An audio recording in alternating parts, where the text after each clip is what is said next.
Welcome to వార్త. నేను దేవా. నేడు నాంపల్లి బీజేపీ రాష్ట్ర కార్యాలయంలో మాజీ ఎంపీ బూరా నర్సయ్య గౌడ్ ప్రత్యేక సమావేశం నిర్వహించారు. అంటే ప్రెస్ మీట్ నిర్వహించారు. అసలు ఎందుకు నిర్వహించారు అంటే ఫీజు బకాయిలకు సంబంధించి కొన్ని కీలక వ్యాఖ్యలు కూడా చేశారు. ప్రస్తుతం మనతో పాటు బూరా నర్సయ్య గౌడ్ ఉన్నారు. చెప్పండి సార్, ఈరోజు ప్రెస్ మీట్ పెట్టడానికి గల ముఖ్య కారణం ఏంటి? అదేవిధంగా ఫీజు రియంబర్స్మెంట్ పథకానికి సంబంధించి అటువైపు విద్యార్థుల నుంచి కూడా పూర్తి ఆందోళనలు వస్తున్నాయి. ఎలా చూడొచ్చండి? మొదటగా ఏంటంటే, ఏదైతే కేరళలో ముఖ్యమంత్రి గారు ఈ అబద్ధాల ప్రచారం చేస్తున్నారో, ఇక్కడ విఫలమైనటువంటి ప్రభుత్వం. మనం తెలంగాణలో ఒక సామెత ఉంది తెలుగులో, ఇంట గెలిచి రచ్చగెలవాలని. అది ఇక్కడేమో జీరో, అక్కడేమో హీరో కావాలని చూస్తున్నారు. మాటలు మూటలతో అక్కడికి వెళ్ళారు. ప్రజలకు తెలవాలి, కేరళ ప్రజలకు తెలవాలి అనే ఉద్దేశంతో ఈ ప్రెస్ మీట్ పెట్టడం నెంబర్ 1 జరిగింది. నెంబర్ 2 ఏంటంటే, ఈరోజు ఫీ రియంబర్స్మెంట్ అనేది లక్షలాది మంది 25 లక్షల మంది విద్యార్థుల యొక్క భవిష్యత్తుకు సంబంధించి చాలామంది పేద మధ్యతరగతి వర్గాలు ఈరోజు ఫీ రియంబర్స్మెంట్ వల్ల టెక్నికల్ అటు ఇంజనీరింగ్ కోర్సెస్ కానీ, ఇటు మన ఎంబీబీఎస్ కానీ ఇతరత్ర కోర్సెస్ జాయిన్ కావడం జరిగింది. ఎందుకంటే ఈవెన్ డైలీ లేబర్ పిల్లలు కూడా, ప్రతిభావంతుల పిల్లలు ఈరోజు చదువుకుంటున్నారంటే only because of the fee reimbursement. ఎందుకంటే గవర్నమెంట్ కాలేజీలు ఈరోజు 175 ఇంజనీరింగ్ కాలేజీలు ఉంటే కేవలం 20 ప్రభుత్వ కాలేజీలు ఉన్నాయి, 25. మిగతా 150 ప్రైవేటే ఉన్నాయి.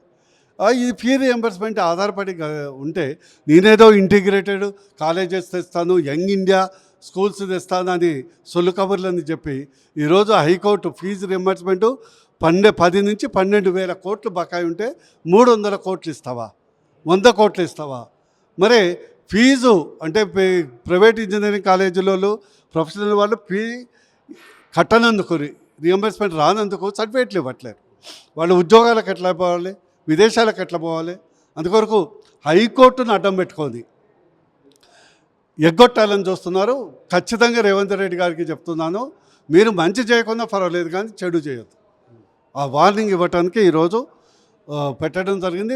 ముందు మిలియన్ మార్చ్ తరహాలో ముఖ్యమంత్రి యొక్క అవసరమైతే వారి యొక్క రెసిడెన్స్ని కూడా ముట్టడి చేయడం జరుగుతుందని హెచ్చరిస్తున్నాం. అంటే కేరళలో, పుదుచ్చేరిలో అటువైపు బట్టి విక్రమార్క కానీ, సీఎం రేవంత్ రెడ్డి కానీ తెలంగాణలో 6 గ్యారంటీలు అమలైంది, కావాలంటే ఇక్కడ ప్రజలు అక్కడికి వెళ్ళి చెక్ చేసుకోవచ్చు అనే స్టేట్మెంట్లు కూడా చెప్తున్నారు.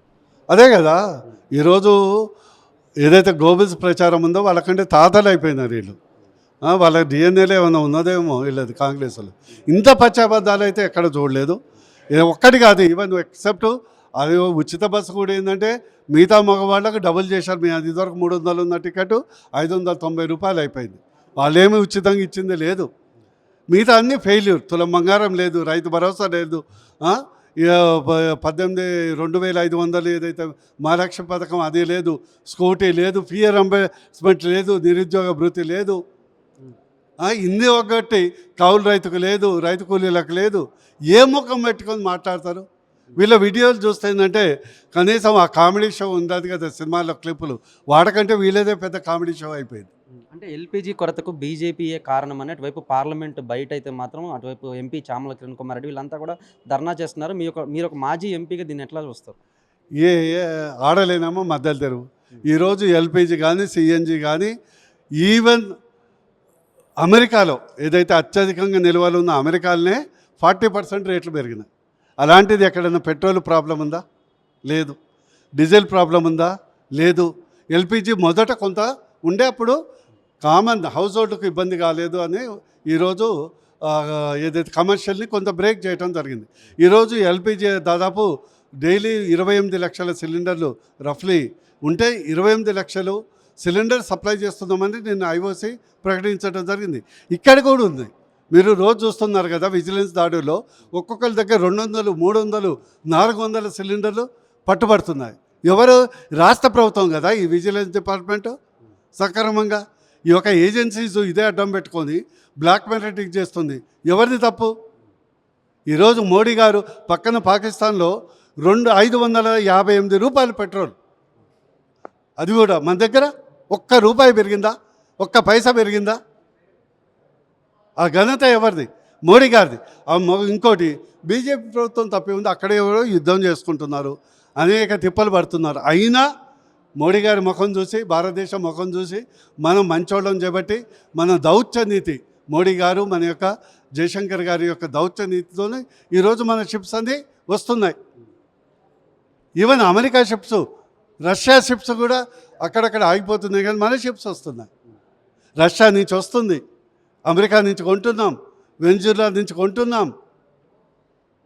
మీరేమో ఫీజు రీయింబర్స్మెంట్ పూర్తిగా కాలేదంటున్నారు. కానీ నిన్న సీఎం రేవంత్ రెడ్డి ఒక స్కూల్ ఓపెనింగ్‌కు మాత్రం విద్యాశాఖకు స్వయంగా నేనే మంత్రిగా ఉన్నాను. విద్యాశాఖ నా దగ్గరే ఉంచుకున్నా కాబట్టి విద్యార్థులకు మొదటి ప్రాధాన్యం మా కాంగ్రెస్ ప్రభుత్వం ఇస్తుందని అయితే మాత్రం చెప్పుకొస్తున్నారు.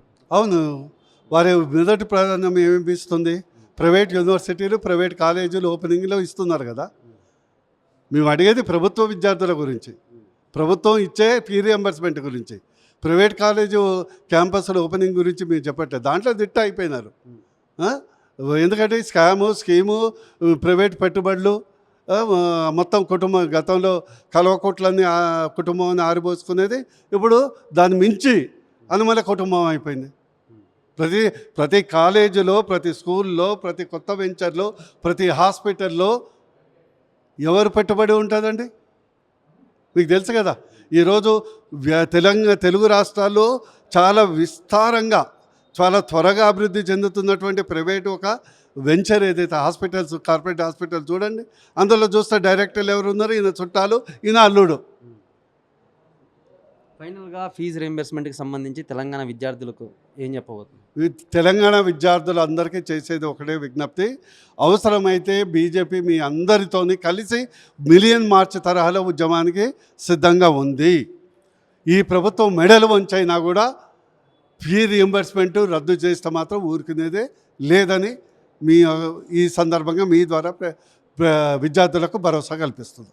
చూశారు కదా, మొత్తం మీద కనుక తెలంగాణ విద్యార్థులకైతే కనుక అంటే ఆ ఫీజు రీయింబర్స్మెంట్ రద్దు చేస్తే ఊరుకునేది లేదని, మిలియన్ మార్చ్ తరహాలో కూడా ఉద్యమాలు చేస్తామని మాజీ ఎంపీ బోరా నర్సయ్య కూడా చెప్పుకొచ్చారు. మన కార్తీక్తో దేవా వార్త, హైదరాబాద్.